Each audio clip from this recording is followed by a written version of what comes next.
Более 3 лет специалисты вели работу по интеграции двух национальных платежных систем – российской МИР и абхазской Apro World.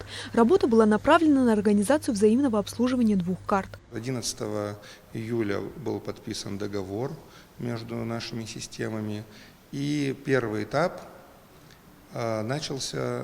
запустился в июне этого года, 2019 года.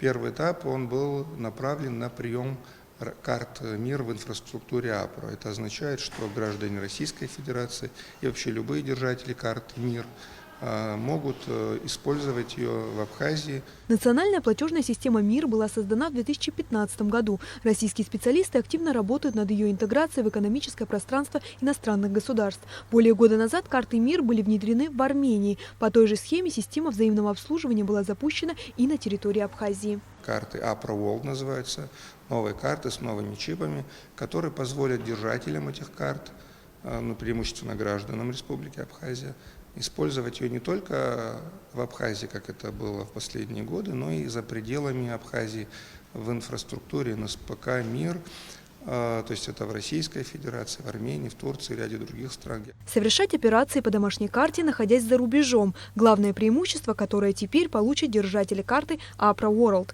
Также нововведение позволит обеспечить дополнительный ресурс для банковской системы Абхазии. Помимо того, что комиссионные доходы будут появляться, денежные средства не будут вымываться из банковской системы. Ведь сегодня в Абхазии тысячи людей, у которых есть российские карты, на них лежат деньги. То есть речь идет о нескольких десятках миллионов рублей.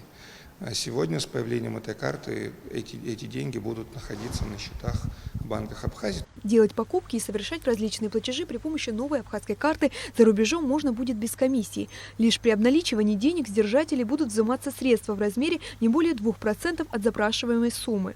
Сегодня картой первого образца Apro владеют около 100 тысяч граждан. Замена будет производиться в порядке очереди с учетом истечения срока годности карт. В одночасье осуществить замену 100 тысяч карт не получится. Этот процесс займет несколько месяцев. Но он будет идти следующим образом. Ежемесячно несколько тысяч человек получают новые карты. Это связано как с приобретением новых карт, так и с заменой старых, у которых подошел к концу срок действия.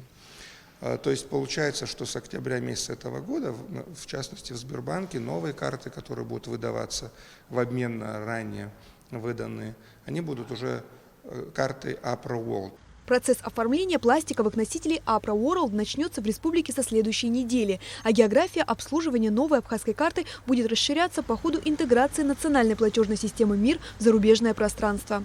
Амелия Бисмарк, Томас Чиковани, Абхазское телевидение.